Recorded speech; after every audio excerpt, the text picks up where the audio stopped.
Morning guys, nandito po tayo sa may Amaya Escapes in General Trias, Cavite.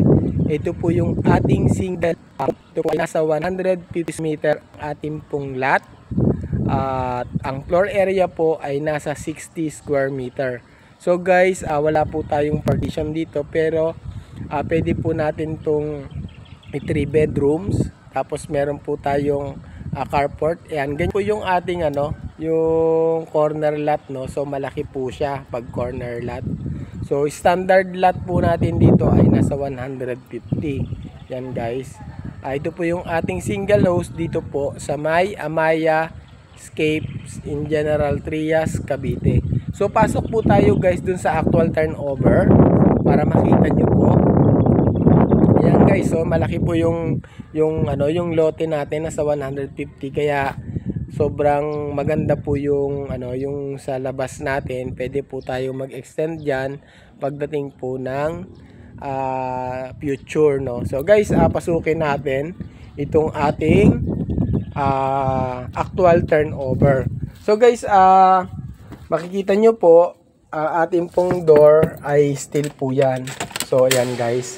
So yan, naka plain cement na po siya, finish na po yan. At the same time, meron na po tayong coating, yung white coating po, no, na paint. So, ayan guys, yung ating turnover. Meron po tayong kitchen countertop. Yan, meron po siyang yung base na cabinets. Yan. So, ayan guys, oh. Yan, meron na po siya. Tapos guys, ito po yung ating yung ating hagdan. Yan guys. Tapos maganda na rin po yung ating circuit breaker. Yan guys. Dito po yan sa may toilet and bath sa ground floor. Yan. Yan po siya guys. So akyatin natin guys yung second floor, although wala po siyang partition kasi ito po talaga yung turnover niya sa second floor. Tayo na po yung magdi-design ng ating partition dito. Pwede po natin itong up to 3 bedroom dito po sa second floor. So ayan guys, wall painted na rin po siya yung white. Tapos ang atin pong window ay sliding po yan. So sliding window po tayo guys dito. Yan, sliding window po yan. At dito po sa ating second floor, meron na rin po tayong toilet and bath. Bali, ang toilet and bath po natin ay dalawa. Isa po sa baba at isa po sa taas. So, ayan, meron na rin po tayong lavatory. At the same time, ito na po yung ating toilet bowl. So, ayan guys, meron na rin po siyang shower. So, naka-intact na po yan lahat. So, naka-tiles na rin po siya dito sa ating toilet and bath sa second floor. So, guys, kung gusto po natin mag-avail ng ganitong unit dito sa may Amaya Escapes in General Trias, so mag-PM lang po kayo sa akin. Ito po yung ating expansion dito sa may General Trias Escapes ng Amaya. So ayan guys, ipakita ko rin sa inyo yung yung sa backside po ng ating unit na pwede po nating extend dito yung ating kusina or laundry area. So malaki naman po yung ating lote, nasa 150 square meter po yung tawag nito, yung atin pong regular cut ng lot. So guys, ayan tingnan nyo. Ayan. So, napakaganda po ng unit natin dito sa may Amaya Escapes in General Trias. So, ang price niya po dito sa bawat single house na to, yung single homes natin, ay nasa 4.8 po. Ito po yung mga pre-selling po natin dito.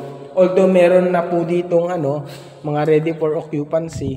So ayun po, pag ready for occupancy po nasa 10% po, pwede po tayong mag down payment. Ayan, up to 5% po doon sa mga ready for occupancy po. So ayan guys, napakaganda po ng ating community. So marami na rin po ditong mga ready for occupancy or build na house kagaya nitong actual turnover. At ito po yung ating model unit na naka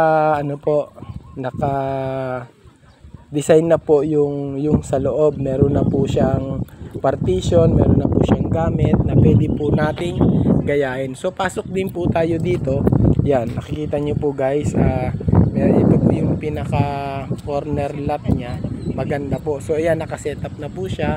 So pasukin po natin to guys para makita nyo po yung pagkakaiba nung actual turnover ng wala pang gamit. Ito po kasi yung ating pinaka model unit, yung showroom ng single na to. So guys, ayan, nakikita nyo po, may mga gamit na po siya na pwede po nating gayahin, no? So ayan guys, doon po sa may kitchen, yan, pag may gamit na po siya, yan, nakasetup na po siya, meron na po siyang cabinet, yung overhead cabinet, pwede po nating gayahin yan. And then yung base po ng ating countertop ng kitchen. So granite naman po yan. Yan po, naka-setup na po yan. Pwede po natin gayahin yan. At the same time, ito po yung ating toilet and bath sa baba na na gawa na rin po siya, no, na meron na siyang mga gamit, naka-setup na po. Ayan guys. So pwede po natin gayahin yan guys. Tapos yung ilalim po ng ating stair, pwede po natin gawing mini office. So ayan guys. Ayan po natin second floor para makita po natin yung partition na ginawa dito sa actual model unit na nakadress na po. So actually 3 bedroom po talaga siya. Depende na lang po kung gusto natin maging 2 bedroom lang para mas malaki. So guys, pag akyat natin, kita na po natin kaagad ang toilet and bath pag akyat po natin sa stair. So yan guys, pwede po natin gayahin yan. At ito po yung isang bedroom. Yan. Yan guys. So ganda po siya, no? Yan, pwede po nating gayahin tong unit na to. So dito po, punta tayo sa second bedroom. Ayan. Yan guys. Yan po yung ating pwede talagang gayahin, no? Yan. Tapos ito na po yung ating third bedroom. Yung pinaka-master na po. Ayan. Yan po. So ayan guys. Maganda naman po yung ating gagayahing design dito sa model house ng Amayascapes sa may General Trias, Cavite. So guys, dito naman po napapansin nyo, naka-wood design yung nilagay nila, no? Tapos almost yung color naman po ay white. So napaka-aliwalas po sa ating paningin. So ayan po yung atin pong yung handle po ng ating pong stairs. Yan, yung mga tubular lang naman po yung ginamit. Pero nasa sa atin po yung ano po yung gusto nating i-design sa ating unit pag nakapag-reserve po tayo dito. Basta ang price lang po dito sa expansion na to ay nasa 4.8 million. So single na po yun. Ang cut ng lot po natin dito, yung regular po, nasa 150. So guys, ayan, napakaganda po ng ating turnover dito. Pagka dito po tayo nag-invest. Ito, gayahin lang po natin tong model unit na naka-design na po. Pwede po yun. So guys, Pag gusto nyo pong mag-invest sa Amayascapes in General Trias, Cavite, i-PM nyo lang po ako at para po ma-guide ko po kayo, ma-assist ko po kayo para po makapag-invest po kayo dito sa may General Trias, yung Amayascapes po natin. Napakalapit po nito sa may Calax, yung open canal going to Daang Hari.